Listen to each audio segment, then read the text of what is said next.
আসসালামু আলাইকুম এভরিওয়ান, কি অবস্থা আপনাদের সকলের? আশা করছি অনেক ভালো আছেন। আর শুরুতে আপনাদের সকলকে স্বাগতম গোপালদি গ্রামের কাঁচা বাজার থেকে। আজকের কাঁচা বাজারের দরটা আপনাদেরকে জানিয়ে দেই। এইদিকে দেখতে পাচ্ছেন আলু 20 টাকা কেজি, এইদিকে মরিচ দেখতে পাচ্ছেন 20 টাকা পোয়া, 1 কেজি 80 টাকা। আর তারপরে দেখতে পাচ্ছেন এখানে মিষ্টি কুমড়া 40 টাকা কেজি। তারপরে আছে বটবটির আটি হচ্ছে 30 টাকা।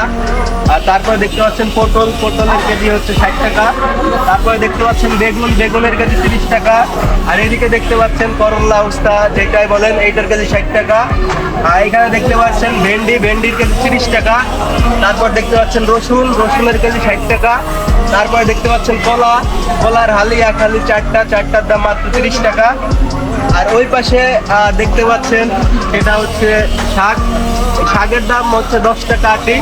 তো এই হচ্ছে আজকে গোপালদি গ্রামের কাঁচা বাজারের দর। আপনাদের যদি কাঁচা বাজার প্রয়োজন হয়ে থাকে তাহলে অবশ্যই চলে আসবেন, গোপালদি বাজারে চলে আসবেন, আমার কাছে চলে আসবেন। আর সর্বনিম্ন রেটে আপনারা আপনাদের প্রয়োজনীয় কাঁচা বাজার নিয়ে যেতে পারবেন।